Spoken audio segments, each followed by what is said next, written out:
Coefficients कैसे evaluate करते हैं देख लिया था, ठीक है।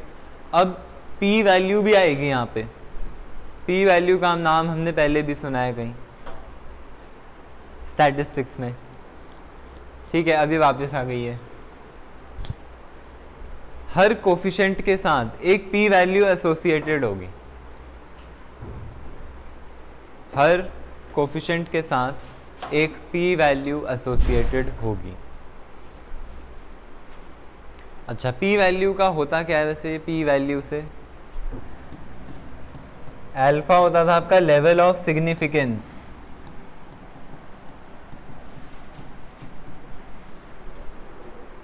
और एक पी वैल्यू होती थी। सिग्निफिकेंस लेवल की आप लोग कुछ वैल्यूज़ ले सकते थे, जैसे 0.05 ले सकते थे, 0.01 या 0.1 ले सकते थे। जनरली हम लोग क्या लेते हैं? 0.05। फिर हम ये देखते थे कि अगर p value less than alpha है तो reject null hypothesis. Null hypothesis को H0 से दिखाते थे। और अगर p value greater than alpha है तो fail to reject null hypothesis, fail to reject H0, यही करते थे, ठीक है। एक बार लिख लीजिए आप लोग अपनी याद के लिए। हम H0 को रिजेक्ट करने की कोशिश करते हैं हमेशा।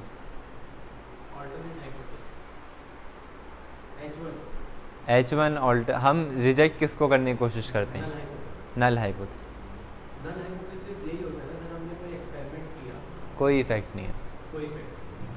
अब सेम चीज़ यहाँ भी कह रहा हूँ मैंने क्या कहा कि हर वेरिएबल के साथ, वेरिएबल मतलब इंडिपेंडेंट वेरिएबल के साथ एक पी वैल्यू एसोसिएटेड होगी, ठीक है। हमारी इक्वेशन क्या होती है? y = mx + c,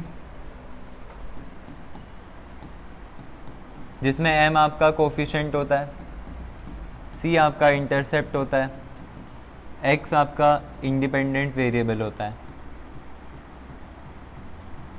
और ये आपका डिपेंडेंट वेरिएबल होता है, ठीक है।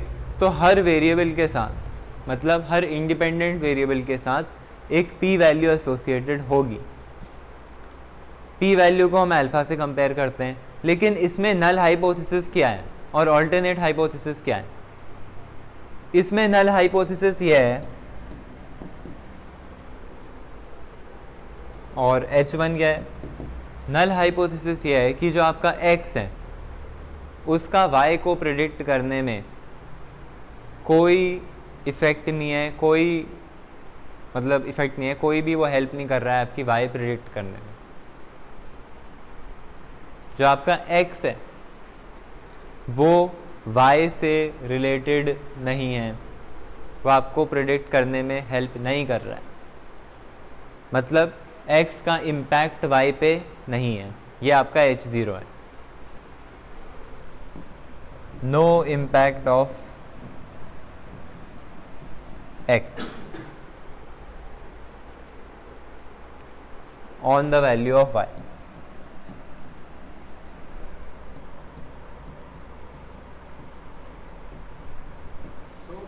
और H1 क्या कहता है फिर कि impact of x on the value of y।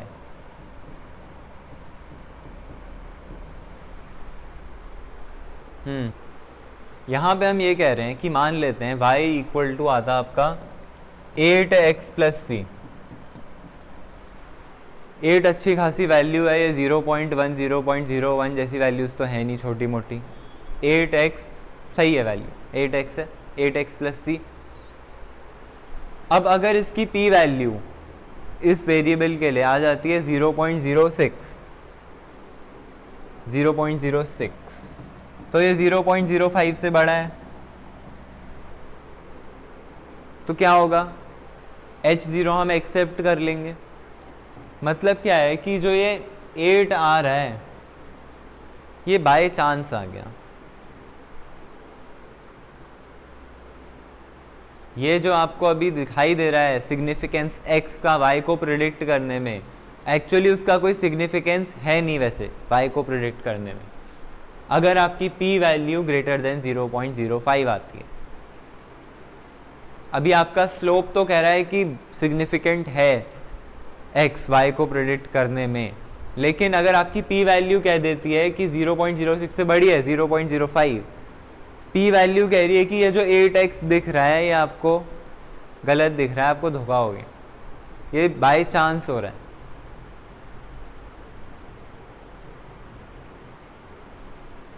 Slope तो कह रहा है, कोफिशिएंट तो कह रहा है कि x का इम्पैक्ट है y प्रिडिक्ट करने में, लेकिन जो हाइपोथेसिस है वो ये कह रहा है कि ये जो कोफिशिएंट की वैल्यू है ये सिग्निफिकेंट नहीं है।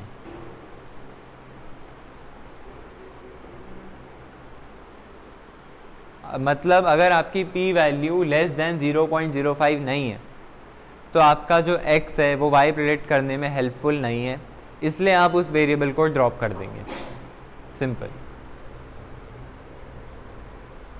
अगर आपके पास 3-4 वेरिएबल होते x1 x2 x3,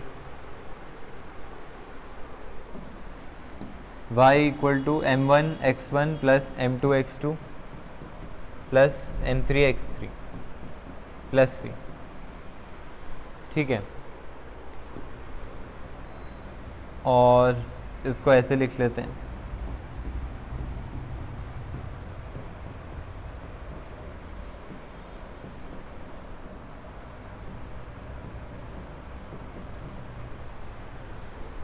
ठीक है। 2x1 plus 3x2 plus 4x3 plus c। अब हमने क्या किया, हर वेरिएबल के लिए p वैल्यू देखी क्या आ रही है।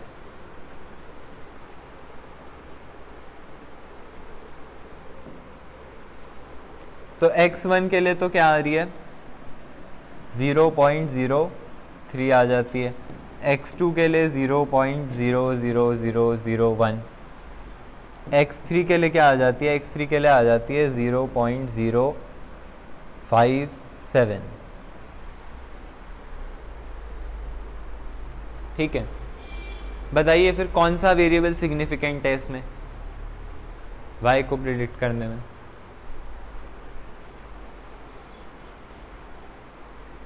कौन-कौन से सिग्निफिकेंट है? हाँ, ये x1 x2 x3 p कर दीजिए ना, p x1 x2 p value p values of x1 x2 and x3। ऐसे लिख सकते हैं p x1 नहीं, ऐसे नहीं लिखेंगे। x1 का p कैसे लिखेंगे? टेबल बनेगी ना, यहाँ पे आता p वैल्यू लिख दीजिए, कहाँ लिखेंगे? ऊपर लिख लीजिए या ऐसे लिख लीजिए। तो इसमें से सिग्निफिकेंट जो है x1 और x2 में, हाँ, कैसे हैं, क्योंकि वो अल्फा से कम है। हाँ, अल्फ़ा क्या है आपका 0.05, या आप 0.01 भी ले सकते हैं। मैंने अगर 0.05 लेवल ऑफ सिग्निफिकेंस पे कंसिडर किया है तो x1 इम्पॉर्टेंट है, x2 इम्पॉर्टेंट है, लेकिन x3 सिग्निफिकेंट नहीं है, तो x3 को हम ड्रॉप कर देंगे इक्वेशन से।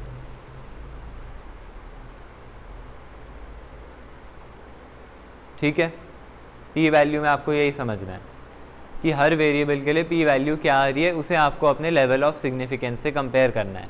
अगर लेवल ऑफ सिग्निफिकेंस से कम है तो मतलब रिलेशनशिप जो है x और y के बीच में वो सिग्निफिकेंट है, वरना वो सिग्निफिकेंट नहीं है। ठीक है, अगर p वैल्यू बड़ी आ गई तो आप सीधे ड्रॉप कर देंगे, क्योंकि उसका कोई इम्पैक्ट नहीं है। जो आपको दिख रहा है वो आपका धोखा है। यहाँ से बढ़ते हैं। In regression analysis p values and coefficients together indicate which relationships in the model are statistically significant and the nature of those relationships. Important बात है, p values and coefficients together indicate which relationships in the model are significant, statistically significant and the nature of those relationships। कौन से relation statistically significant है और उनका nature क्या है। अब नेचर कौन बता रहा है, नेचर बता रहा है कोफिशिएंट। उसकी वैल्यू बता रही है और उसका साइन बता रहा है। प्लस है तो पॉजिटिव कोरिलेशन है, नेगेटिव है तो नेगेटिव कोरिलेशन है। वैल्यू ज़्यादा है अगर कोफिशिएंट की तो ज़्यादा इम्पैक्ट है, लेकिन क्या वो जो इम्पैक्ट है वो स्टैटिस्टिकली सिग्निफिकेंट है, वो कौन बताएगा? वो बताएगा आपको पी वैल्यू। ठीक है, अब देखिए हमारा H0 क्या है? H0 है null hypothesis. P less than अगर 0.05 है तो हम रिजेक्ट कर रहे हैं नल हाइपोथेसिस को, meaning variables have some effect and need to be retained. अगर आपने रिजेक्ट किया है, अगर P 0.05 से ग्रेटर देन हो जाता है मतलब variables have no effect and can be removed.